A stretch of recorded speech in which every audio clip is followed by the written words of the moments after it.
Bonjour chers frères et sœurs, je vous salue, vous qui aimez Dieu de tout votre cœur et qui avez confiance en Jésus-Christ. Alors, on a vu sur les réseaux sociaux des gens dire que Moïse n'a pas existé, que c'est une invention. Vraiment, c'est terrible d'entendre ces choses-là. Mais si Moïse n'a pas existé, qui est à l'origine de la religion yaviste, c'est-à-dire la religion de Yahvé? Parce qu'il y a eu une évolution dans cette religion. Donc, je m'arrête simplement à la religion de Yahvé, dont le nom est lié au tétragramme, c'est-à-dire les 4 lettres. Yod, la 10e lettre, He, la 5e lettre de l'alphabet hébreu, Vau, la 6e lettre, et puis encore He, qui est encore la 5e lettre. Qui est à l'origine de ça? Dites-nous. Qui est à l'origine de ça? Qui est à l'origine des lois qu'on trouve dans le Deutéronome? Qui est à l'origine de la Torah? C'est vrai, le séjour du peuple hébreu en captivité à Babylone au 6e siècle avant Jésus-Christ, où Nabuchodonosor est venu détruire le temple et déporter le peuple hébreu à Babylone, il y a eu quand même, je peux dire, un temps mort. Un temps où ils ne pratiquaient pas comme il faut leur religion, puisque le temple avait été détruit. Tout était centré autour du temple. Mais qui est à l'origine de la religion yaviste? Ça ne fait pas sérieux. Voilà. Alors, qu'est-ce qu'on sait de Moïse? Bon, son nom en hébreu, c'est Moshe. C'est Moshe. D'ailleurs, dans laquelle il y a 2 lettres. La lettre même, qui renvoie en fait à l'eau, qui est la 13e lettre de l'alphabet hébreu. Et puis à Shin, qui renvoie en fait au feu, qui est la 21e lettre de l'alphabet hébreu. Donc vous voyez, Moïse c'est l'eau et le feu. Moïse, l'eau et le feu. C'est ça son nom, Moshe. C'est ça son nom, Moshe. Alors il est dit qu'il est le fils d'Amram et de Yochebed. D'ailleurs, cette famille-là, c'est cette famille-là qui est à la base, je peux dire, des Lévites, de la tribu des Lévites et de la tribu des grands prêtres, c'est-à-dire ceux que par la suite on va appeler les Sadducéens, qui descendent d'un des grands prêtres qui est Sadok, qui lui-même descend de Aaron, hein, le frère de Moshe. Vous comprenez? D'ailleurs, Aaron, c'est lié au tabernacle. C'est un mot qui veut dire tabernacle. C'est Aaron, tabernacle. Vous voyez? C'est le frère de Moïse, de Moshe. Et c'est de lui que vont descendre les grands prêtres. Et puis aussi les Lévites. Alors, la famille d'Amram, comme il est dit. Même dans l'islam, dans le Coran, cette famille est appelée Imram. La famille d'Imram. La Vierge Marie descend de cette famille-là, d'Amram. Ainsi que sa sœur Élisabeth. C'est la famille des prêtres, en fait. Des prêtres et des Lévites. C'est comme ça. C'est comme ça. Voilà. Donc, Moshe, il avait pour frère Aaron, comme je le disais, et puis aussi Myriam. À ne pas confondre avec la Vierge Marie. Voilà. Il y a une première Myriam qui était la sœur de Moïse et qui n'aimait pas d'ailleurs Séphora, l'épouse de Moïse, qui était noire. Elle était madianite. Et pourtant, on dit que les Madianites descendent d'Abraham. Bon, ça, on va voir ça. Une autre fois, j'en parlerai. Alors, lui, il est né en Égypte. Parce que les Hébreux étaient en Égypte. Mais quand on a parlé d'esclavage, ce n'est pas totalement ça. La situation qu'ils vivaient en Égypte, c'est qu'ils disaient qu'ils étaient serrés. Ils n'étaient pas à l'aise, ils étaient serrés. C'est ce que eux-mêmes les traditions disent. Mais malheureusement, dans la Bible, cela a été traduit par dur esclavage. Non. Parce qu'il faut comprendre que tout cet épisode que les Hébreux ont vécu, il y a eu une reprise de l'écriture au temps d'Esdras. Voilà, d'Esdras. Quand ils sont revenus de l'exil de Babylone. Ouais, quand ils sont revenus de l'exil de Babylone. Voilà. Alors, il a été élevé par la famille royale de l'Égypte antique. Hein? Il a été élevé, Moshe a été élevé par la famille royale de l'Égypte antique, notamment une fille, une princesse de cette famille royale-là. C'est ça les faits. Donc, il a reçu en fait une éducation des Kémites, c'est-à-dire des Noirs de l'Égypte antique. Voilà, c'est d'eux il a reçu son éducation. Mais il se savait plutôt descendant des Hébreux. Voilà, c'est comme ça. Alors, Yahvé va se révéler à lui. Yahvé va se révéler à lui. C'est ce qui s'est passé. Voilà. Et l'envoie auprès du Nessout, qu'on appelle improprement Pharaon. Le Nessout, c'est-à-dire celui qui vient du sud. Les égyptologues européens ont évité d'utiliser ce mot Nessout parce que si on le traduit Nessout, celui qui vient du sud, on saurait immédiatement que les pharaons étaient des Noirs en fait. Donc ils ont préféré dire Pharaon. Bon, ça c'est leur affaire. Leur racisme, je leur envoie ça dans leur cœur là-bas. Voilà. Donc il Yahvé l'envoie auprès de ses frères hébreux pour les libérer, pour les faire sortir de l'Égypte. Voilà. De cette situation dans laquelle ils disent qu'ils se sont serrés. Mais j'ai fait des vidéos sur ma chaîne historique, professeur Alou Kwame René, pour expliquer cela. Parce que eux, les Hébreux, en fait, ils appartiennent au peuple sémite. Les peuples sémites qui étaient des peuples qui nomadisaient. Donc, certains nomades venaient attaquer l'Égypte. Donc, c'est cette agression-là contre l'Égypte. C'est ce qui fait que les Kamites n'aimaient pas les peuples sémites. En fait, ils les réprouvaient à cause de leur mauvais comportement. Ils les appelaient Amou, c'est-à-dire les errants. Voilà, c'est ça. Alors, c'est ainsi que, bon, vous connaissez l'épisode de l'Exode où, bon, Moshe fait sortir les Hébreux de l'Égypte après plusieurs péripéties. Voilà. Et puis, Yahvé va faire de son peuple par alliance. Alors, ce n'est pas le peuple élu, c'est le peuple choisi. Voilà, c'est le peuple choisi. Voilà. Qui tisse une alliance avec les Hébreux. Voilà. Selon les clauses que justement Moïse va édicter, c'est-à-dire dans le livre de l'Exode, chapitre 20 à 24. Voilà. Et puis ils vont marcher dans le désert. Voilà. Ça, on voit aussi, c'est repris dans le livre des Nombres, le livre des Nombres au chapitre 10. Et puis, dans cet exode-là, certains regrettaient d'avoir quitté l'Égypte où ils disaient qu'ils mangeaient bien, etc. Bon, voilà, donc c'est un murmure contre Yahvé, contre Moshe, etc. Bon. C'est là on va voir l'épisode des serpents aux morsures brûlantes qui les tuaient, voilà. Donc, on voit un peu l'infidélité du peuple hébreu. Alors, donc, c'est comme ça. Et toutes ces... Même pour la question de l'eau dont il se plaignait, bon, Moïse a frappé 2 fois le rocher et le bois alors qu'il n'avait pas besoin de le faire. Il suffisait de parler au rocher. Bon, tous ces épisodes-là, c'est-à-dire que c'est par exemple, notamment à Mériba, ils ont douté de Dieu. Et puis, quand Moïse est allé sur la montagne et rencontré Yahvé pour avoir les tables de la loi, là encore, ils ont fait le veau d'or, etc. Donc vraiment, tous ces épisodes-là, ce sont des épisodes d'épreuve, non seulement pour Moshe, mais aussi pour le peuple hébreu.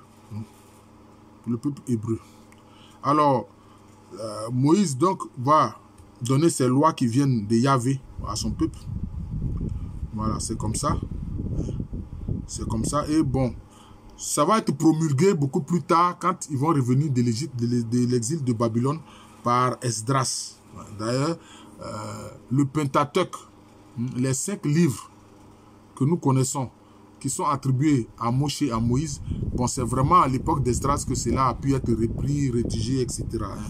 Voilà. Le livre de la Genèse, de l'Exode, du Deutéronome, du Lévitique et des Nombres. Tout ça là, bon, voilà. Ça vient de Moshe. Ça vient de Moshe. Enfin, il a reçu de Dieu, de Dieu d'Israël, enfin, de Dieu du peuple hébreu. Vous comprenez? Alors, donc, toutes ces lois-là, il est dit même qu'au total, c'est 631 articles de ces lois-là. 631. Comment retenir tout ça? Mais on connaît le principal. Dans l'évangile, on voit où il y a un pharisien qui demande au Seigneur Jésus-Christ, mais quel est l'essentiel de la loi? Il dit, tu aimeras Dieu et tu aimeras ton prochain comme toi-même. Il dit, c'est ça, cette phrase-là qui résume la loi et les prophètes. La loi et les prophètes. Tu vas aimer Dieu de tout ton cœur, de toute ta force, de tout ton esprit. Et tu vas aimer ton prochain comme toi-même. Voilà. Donc c'est cela.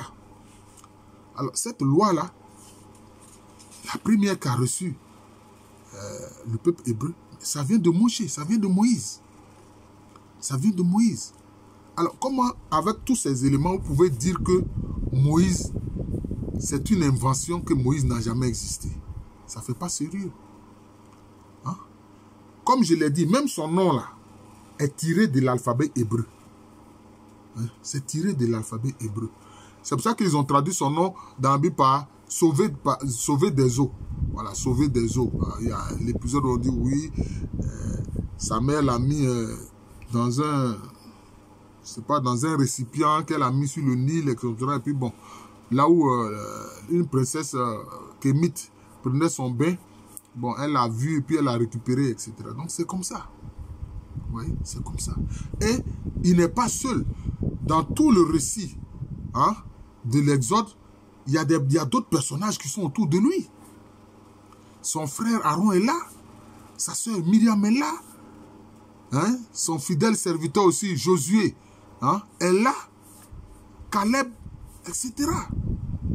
Oui. Nier l'existence de Moshe, c'est nier l'existence du peuple hébreu de qui descendent les Juifs. C'est vrai. Il y a des peuples qui se sont convertis au judaïsme et qui ont été ensuite intégrés au peuple juif. C'est les Khazars, qui sont en fait des peuples turcophones, voilà, qui sont proches des Turcs.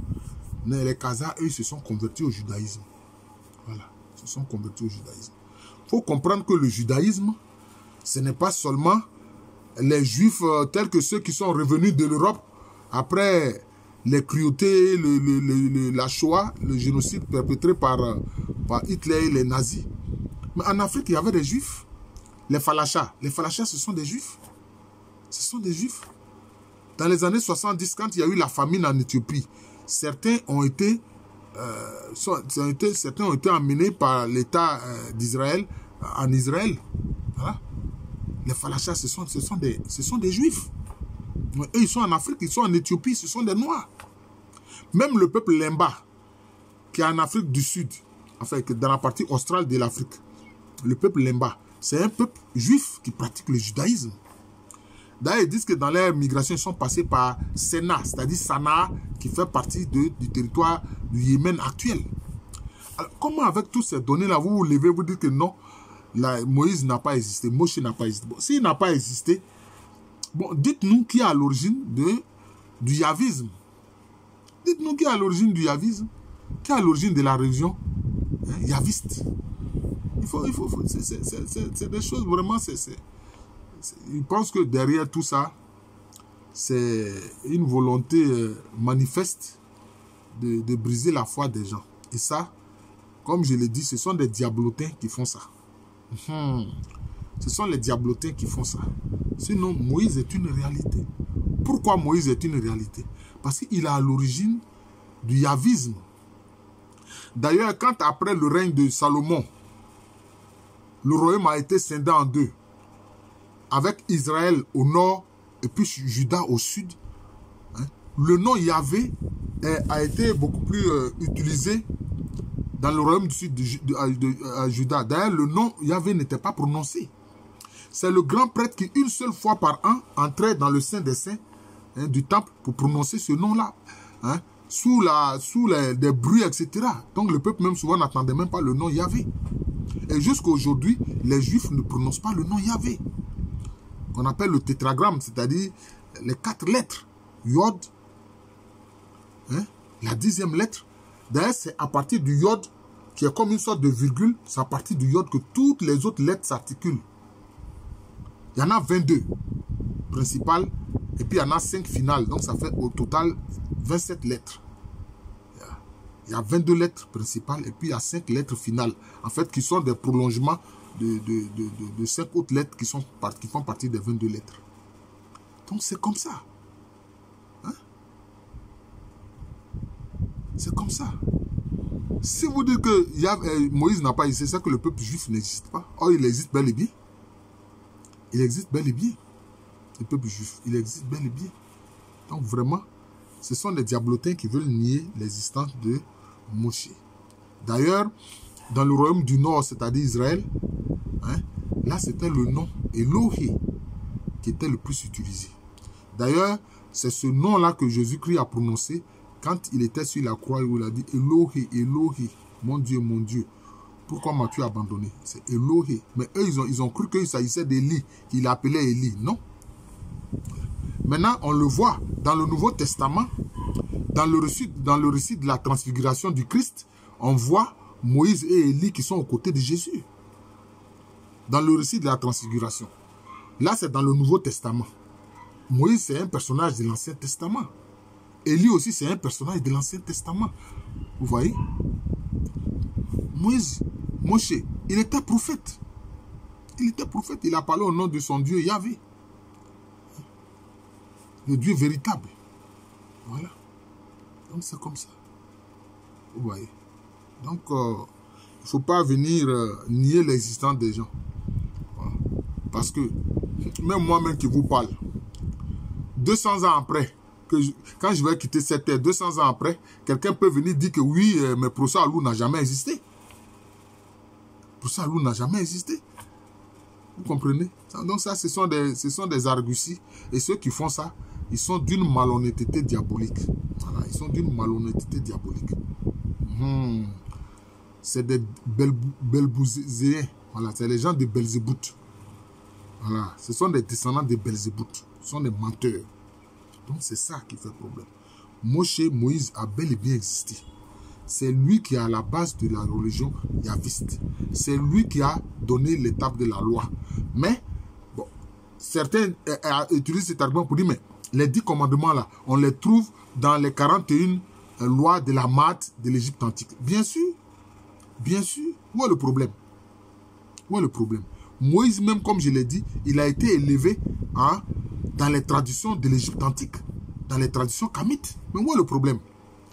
Est-ce que nos ancêtres qui sont en Afrique ici, là, est-ce qu'il a fallu la révélation d'un prophète pour qu'ils sachent que voler, ce n'est pas bon? Commettre l'adultère, ce n'est pas bon? Assassiner les gens, ce n'est pas bon? C'est comme si c'était des lois que Dieu a inscrit un peu à l'intérieur de l'être humain. C'est inscrit à l'intérieur de l'être humain. Voilà. C'est inscrit à l'intérieur de l'être humain. L'homme réprouve le mal, il sait ce que c'est. Mais bien sûr, certains s'entêtent à faire du tort aux autres. C'est tout. Donc, il faut comprendre ça. C'est pas compliqué. Voilà. Moshe est une réalité. Voilà, je l'explique. Son nom là, ça veut dire l'eau et le feu. L'eau et le feu. D'ailleurs, lui, comme il est dit dans la tradition, lui, il voyait chaque fois qu'il allait dans la tente de la rencontre où était l'arche de l'Alliance, il voyait, comme on dit, des manifestations de Dieu. Dieu chaque fois se manifestait d'une façon ou d'une autre sous son regard. Donc lui, il parlait direct avec Dieu. Il voyait Dieu se manifester et il lui parlait vis-à-vis en direct. Voilà, donc c'est ça. C'est ça. Il lui parlait vis-à-vis. Voilà. Comme on dit là, le cœur pur verront Dieu. Lui, il voyait Dieu. Voilà. Chaque fois qu'il allait dans la tente de la rencontre, il voyait Dieu, il parlait avec Dieu. Il échangeait avec Dieu. Oui. Donc c'est cela. C'est l'expérience spirituelle d'un homme. Mais nous qui croyons en Dieu, est-ce que nous n'avons pas chacun une expérience spirituelle avec le Seigneur? Si, nous avons chacun une expérience spirituelle avec le Seigneur. C'est ce qu'on voit à travers les témoignages. Voilà. Donc, il y a le témoignage de Moïse. Sauf que ça a été mis par écrit. Sauf que c'est mis par écrit. Voilà, c'est tout. Et c'est mieux ainsi d'ailleurs. C'est mieux ainsi. Mais vraiment, les 631 lois, articles des lois de Moïse, là, ça fait trop. Ça fait trop. Je pense qu'il y avait d'abord les 10 lois, les 10 règles. Et puis ensuite, bon, il y a eu des articulations qui se sont ajoutées, notamment par le culte qui était rendu à Yahvé dans le temple, etc. Ça fait que beaucoup d'autres lois se sont ajoutées. Voilà, d'autres lois se sont ajoutées. Avec chaque fois l'idée de la pureté rituelle, l'idée de la pureté rituelle. Bon, voilà, donc c'est un peu ça. Voilà. Moïse a bel et bien existé. Moshe a bel et bien existé. Et c'est lui qui est à la base du yavisme. Voilà. Et quand le temple a été détruit par les Romains en 70 après Jésus-Christ, bon, maintenant, vous voyez, c'est surtout à travers les synagogues que les Juifs expriment leur foi, à travers les synagogues. Voilà, donc c'est comme ça.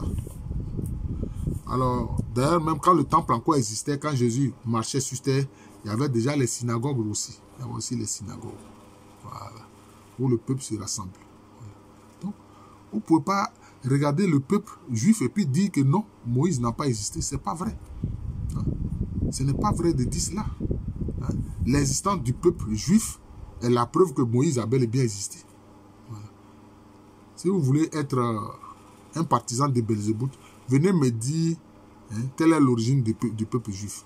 J'ai déjà dit que les Khazars, ce sont des turcophones qui se sont convertis au judaïsme. Mais n'importe qui peut se convertir au judaïsme. Moi, je connais des gens qui sont des Africains bons gens qui se sont convertis au judaïsme, ils sont devenus juifs. Il faut comprendre ça. Donc, mon nom spirituel, c'est Jean de l'amour de Jésus. C'est aussi le nom de cette chaîne YouTube de moi. À l'état civil, je suis le professeur Alouko Amérénie. Je salue tous ceux qui s'appellent Moïse. Voilà. Ils doivent voir la rigueur et la fidélité de Moïse. Parce que Moïse a été fidèle à Yahvé Dieu. Il a été fidèle à Yahvé Dieu jusqu'au bout. Mais avec les tribulations qu'ils ont connues, notamment dans le désert, etc., la soif, la faim, etc., mais Dieu ne lui a même pas permis d'entrer en terre promise. C'est Josué et puis Caleb qui ont fait rentrer le peuple en terre promise. De toutes les anciennes générations, c'est Josué et Caleb qui ont survécu. Sinon, toutes les anciennes générations sont décédées. Moïse, il est monté sur le mont Nebo. C'est à partir du mont Nebo qu'il a pu voir de loin la terre sur laquelle il voulait migrer, que Dieu leur a promis de les faire installer. Voilà, c'est comme ça. C'est comme ça. C'est ça les faits.